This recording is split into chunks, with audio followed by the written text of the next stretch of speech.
The first thing she felt wasn't the cold steel of the cuffs, but the sting of the rain on her face. The second was the blinding flash of his patrol car lights, painting the alley in harsh blues and reds. He had her pinned against the brick wall, his voice a low growl in her ear, barking questions she couldn't process. Where is it? Where did you hide it? Her purse was a mangled mess on the wet pavement, its contents scattered like fallen leaves. A tube of lipstick, her keys, a crumpled photo of her daughter smiling, a gap-toothed grin that always made her heart ache with love. He saw none of it. He only saw the color of her skin, a threat painted by his own prejudice. She tried to speak, to explain she was just a teacher walking home, that she'd taken this shortcut 100 times. But her words were swallowed by the storm and his certainty.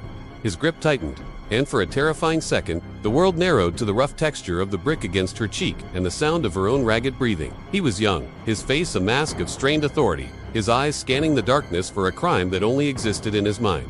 He was searching for a shadow, a stereotype, not the woman trembling before him. Then, a flicker. His gaze dropped to the scattered contents of her life on the ground. It rested on the photo, the rain-soaked image of a little girl with bright, hopeful eyes. His posture shifted, the hard lines of his face softening for just a fraction of a second. A dawning horror, slow and sickening, crept into his expression. He knew that smile, he'd seen it every day, in his own home. He looked from the photo back to her face, truly seeing her for the first time.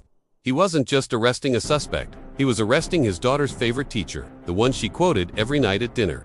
The one who had taught her that kindness was a language everyone understood. The cuffs clicked open, but the silence that followed was heavier than any chains. In that moment, he hadn't just been wrong about her.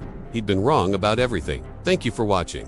If this story moved you, please consider subscribing for more content that challenges us to see the world differently.